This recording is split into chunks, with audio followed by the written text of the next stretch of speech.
Essa é Adriana Andrade, ou melhor, Adriana Ribeiro Caetano de Andrade. Ela é filha de Antônio Messias e Maria da Conceição, professora de História, historiadora e pós-graduada em Cultura Afro-Brasileira. Adriana é natural de Caetanópolis e mora aqui. Já foi coordenadora cultural em Ribeirão das Neves, secretária de Cultura aqui em Caetanópolis e também diretora de Cultura em Paraupeba. Ela fez uma extensa pesquisa sobre a história do nosso município. Vamos conferir? Um pouco da história de Caetanópolis. Contar a história de uma cidade requer uma pesquisa e também um entendimento de uma época. Caetanópolis teve sua história que se fez por trás de muita coragem e muita ousadia. Mas antes de falar de Caetanópolis em si, é importante conhecer um pouco da cidade-mãe, é a cidade de Paraupeba. E eu fiz uma pesquisa muito interessante e para quem gosta de história é uma verdadeira viagem no tempo. Então vamos lá. No início do século XVIII, quando ainda não existia nem o estado de Minas Gerais, descobri que os índios que viviam nessa região eram os cachixós. Mas aqui também era um caminho de tropeiros, que tinham suas rotas, que passavam por lugares aqui que existem os nomes até hoje. E como eu descobri até isso? Através de um mapa encontrado do século XVIII, que mostrava toda essa região e identificava locais que são por nós conhecidos até hoje, como o Pagabem, como o Caboclo, como o Ribeirão do Onça.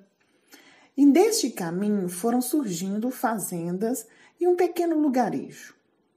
Em Minas Gerais, só passou a existir a partir do ano de 1720. Até então, todos os documentos encontrados foram sobre os índios e sobre os tropeiros que passavam aqui.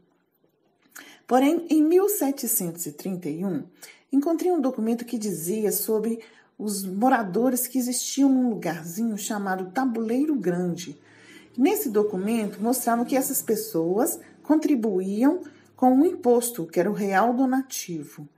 Então, nessa lista tinha nome de pessoas que viviam aqui.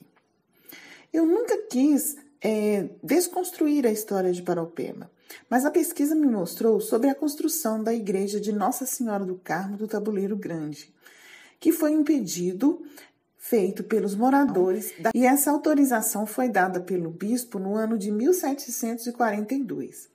Bom, daí o arraial passou a existir oficialmente. Tabuleiro Grande pertencia a Curvelo. Veio cada vez mais pessoas para esse lugar que tinha um pequeno diferencial. Por ser um lugar que passavam-se muitas pessoas, era um lugar bom comercialmente. A terra era boa para plantação e um clima agradável. Aí chegamos no final do século XVIII e o Brasil recebe o primeiro Mascarenhas. A família veio a fazer muita diferença na nossa região. Esse Mascarenhas chamava-se Antônio e casou-se com Joaquina Maria da Conceição. E eles tiveram 3 filhos. E é desse terceiro filho, que se chamava Antônio Gonçalves da Silva Mascarenhas, é deles que a gente vai falar.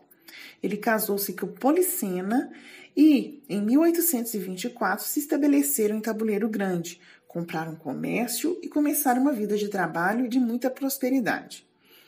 Antônio ficou conhecido como Senhor do Sal, ficando muito rico e famoso na região, não somente pela sua riqueza, mas também pelos seus negócios e um bom coração. O casal Antônio e Policena tiveram 13 filhos. Com o tempo, resolveram vender o comércio, comprar uma fazenda que fica a 6 léguas de Tabuleiro Grande, a Fazenda São Sebastião. Nessa fazenda se produzia de tudo, e o casal, mesmo com toda a sua riqueza, tinha seus escravos, mas era bom com todos eles. Um dos filhos que mais se destacou entre todos os 13 foi Bernardo Mascarenhas, que desde criança já tinha ideias fantásticas, engenhocas, que faziam a diferença. Antônio Mascarenhas resolve, então, dividir a sua herança, ainda em vida, com seus 13 filhos, sendo uma quantia generosa para cada um. Mas tinha algumas regras. Cada filho homem só ia receber depois dos 18 anos e cada mulher após o casamento. Cada um dos seus filhos foram tomando rumos na vida. Uns com fazendas, outros foram estudar, as filhas foram se casando. Victor e Pacífico foram estudar medicina no Rio de Janeiro.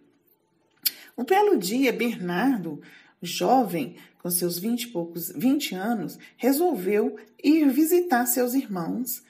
E chegando lá, ele teve a notícia de que a Inglaterra estava com muita dificuldade para enviar tecidos para o Brasil.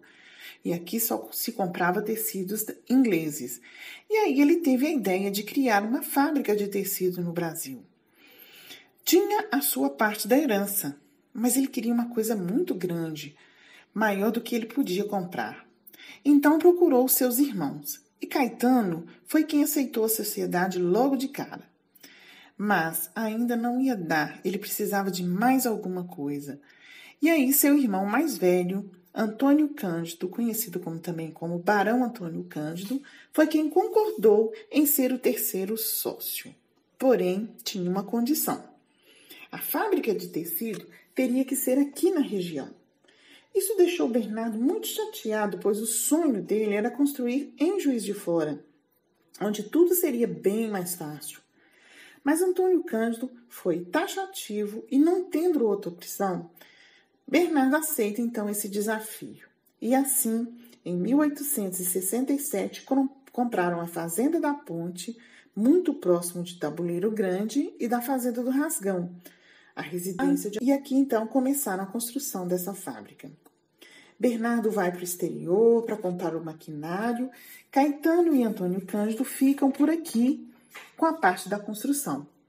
Com tudo pronto, açude, bicano, fábrica, vila operária, chegou finalmente esse maquinário, lá no Rio de Janeiro. Só que nessas épocas não existiam ainda linhas férreas até o interior de Minas. Eram somente até Juiz de Fora. E de Juiz de Fora até o Cedro seria na raça e na boa vontade. Bernardo, com seus 21 anos, foi quem organizou tudo e quem enfrentou todo esse percurso juntamente com seus 150 homens e 200 carros de boi. A viagem foi um verdadeiro ato de muita coragem, de muita ousadia. Não dá para imaginar quantos milhares de problemas, rodas quebradas, fome, pontes a fazer, animais cansados, homens cansados, fome, sede, sol, chuva, enfim. Bernardo buscou o seu sonho sem medo de errar. A viagem foi de aproximadamente 3 a 4 meses e ao chegar aqui, tudo foi montado e a fábrica trouxe o desenvolvimento para esse lugar. A fábrica foi inaugurada em 12 de agosto de 1872. Depois da inauguração, é claro, o pequeno Arraial do Cedro vieram várias famílias morar aqui e tudo começou assim. A fábrica trouxe desenvolvimento para a região e aos poucos o pequeno Cedro foi crescendo. É claro que tivemos muitas dificuldades, mas sempre tiveram bons administradores que souberam construir a história da indústria têxtil. No início do século XX, um gerente que aqui veio ficou por um tempo bom. Foi o senhor Antonino Mascarenhas, um desses que fez a diferença. Ele incentivou muita cultura nesse lugar, o esporte, a saúde, criou a banda de música em 1917, criou o campo de futebol também nesse ano. E olha que o futebol ainda era um esporte novo. Criou até um cinema, implantou aqui em um prédio que a população já havia construído para a cultura do lugar. Hoje é a Casa de Cultura. Bom, em 1911, dia 31 de agosto, Tabuleiro Grande foi emancipado e passou a se chamar Vila Paraupeba. Somente em 1931 passou a ser somente Paraupeba. E nesta emancipação, logo Vista Alegre, Araçá e Cedro pertenciam a Paraupeba. E essas emancipações foram acontecendo. Vista Alegre, Cordisburgo, Araçá, Araçaí e Cedro, Caetanópolis. Aqui no Cedro, em 1941, chegou um padre que foi um dos primeiros a se manifestarem para que fôssemos emancipados. Ele não achava justo que a arrecadação do Pequeno Cedro fosse tudo para Paraupeba, que as festas religiosas que tinham que ser enviadas para a paróquia de Paraupeba, que os mortos daqui tinham que ser enterrados em Paraupeba. Então ele, primeiro passo, construiu o cemitério daqui e começou uma campanha em suas missas sobre a emancipação.